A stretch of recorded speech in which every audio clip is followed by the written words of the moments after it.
Hello दोस्तों, कैसे हो आप लोग। आशा करता हूँ आप लोग अच्छे होंगे, और अगर नहीं अच्छे होंगे तो अपनी मेहनत से एक दिन सब कुछ अच्छा कर देंगे। तो आज जैसा कि 12 अप्रैल है और RWA का मौका हमने फिर से लगाया था आज, और आज हम अपने ओवरव्यू दे देते हैं आप लोगों को, कैसे कैसे हमारे कितने नंबर बैठे हैं और किस हिसाब से पेपर को हमने अटेम्प्ट करा वगैरह वगैरह। तो सबसे पहले स्टार्ट करते हैं हम रीजनिंग से। आज रीजनिंग में ओवरव्यू देखा जाए तो जिसने 45 42 टू 45 के बीच में जिसने भी अटैम्प्ट करे होंगे वो बेस्ट स्कोर है, क्योंकि रीजनिंग ठीक ठाक थी। कुछ क्वेश्चन जो थे वो थोड़े से कॉम्प्लिकेटेड थे, जो कि बच्चों को समस्या हुई होगी, हमें भी हुई है उसमें।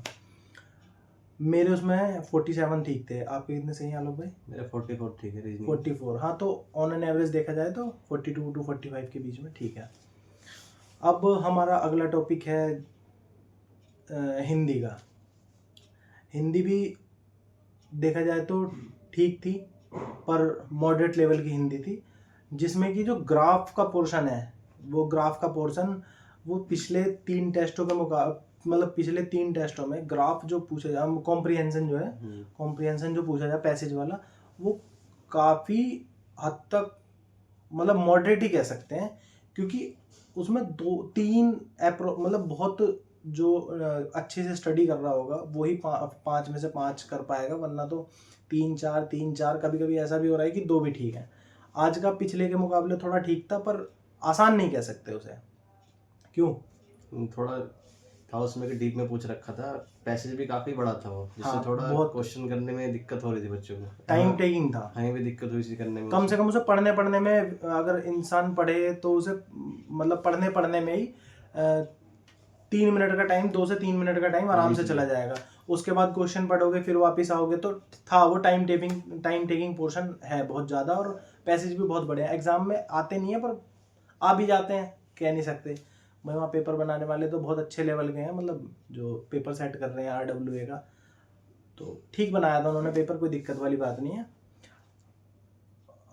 रीजनिंग और उसके बारे में, मैथ और GS के बारे में आपको आलोक भाई बता देंगे। जय हिंद दोस्तों। जैसे कि मैथ और जीके मैंने एसेस करी, तो मैथ तो ऐसा था कि 3-4 क्वेश्चन ऐसे थे जो थे तो इजी, बस लैंग्वेज नहीं समझ में आ रही थी उनकी।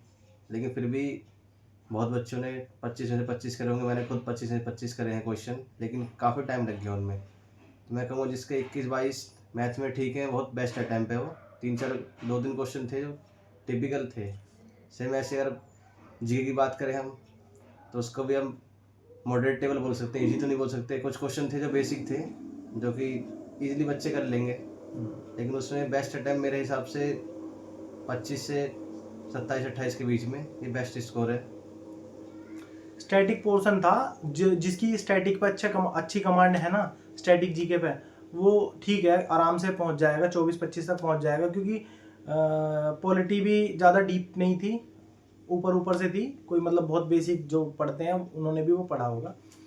मतलब कुल मिला के स्टैटिक का पोर्शन अच्छा था। उसमें कुछ 1-2 जो बुक्स हैं, बुक्स हर बार हमें पता है कि आती हैं, GS में बुक आती हैं, तो इस बार बुक थोड़ी कॉम्प्लिकेटेड थी, पर वो गुड लक था मेरा, मैंने पढ़ रखा था तो वो ठीक गया था।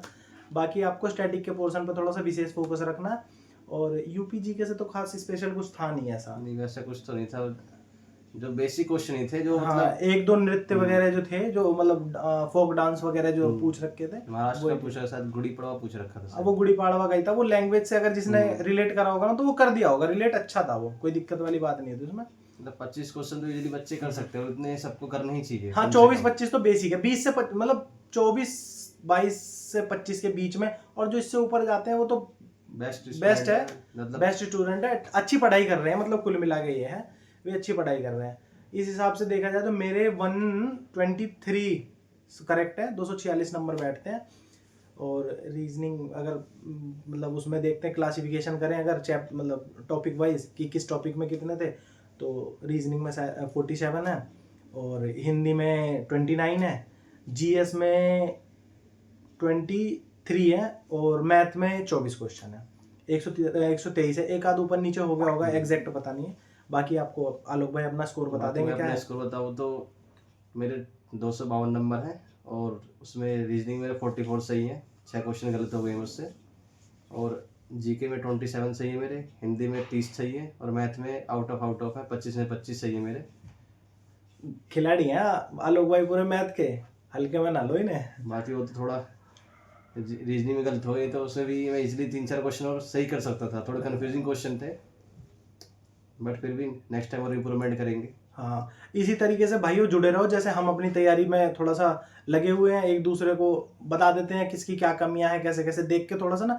अब इनके 2-4 नंबर, 2-4 क्वेश्चन मेरे से सही है, ज़्यादा है, तो मेरे अंदर ना थोड़ा सा है कि अगली बार आलोक भाई को पीछे छोड़ना है। जब कंपटीशन हाँ, होगा जब भी आप इम्प्रूवमेंट कर पाएंगे। और आप अपने खुद कॉम्पिटिटर हो, आपका कंपटीशन खुद में है, लेकिन साथ में कुछ दोस्त ऐसे होते हैं जिनके साथ आप लगे होते हो ना, तो थोड़ा सा एक आता है कि यार ये तो मेरे साथ ही रहता है, मेरे से ज्यादा ला सकता, तो मैं भी ला सकता हूँ ना। बिल्कुल सही बात है। तो कहते हैं कि अगर जल्दी, मतलब कहीं जल्दी जाना है तो अकेले चलो, और अगर लंबा जाना है तो साथ में चलो। तो भाई साथ में मिलके तैयारी करो अपने दोस्तों के साथ, साथ में मिलके नौकरी पाने का अलग ही मजा है।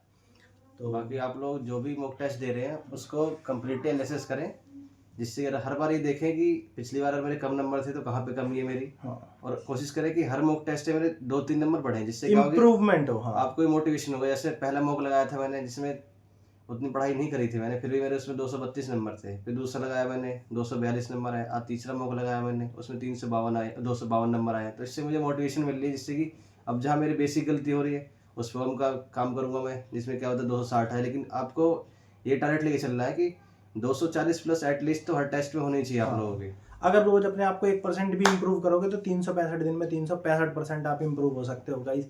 तो अगर हमसे जुड़कर आपको अच्छा लगता है तो वीडियो को लाइक शेयर सब्सक्राइब कर देना, और अपना प्यार बना के रखें, और अच्छे अच्छे प्यारे प्यारे से कमेंट सेक्शन में ड्रॉप कर देना।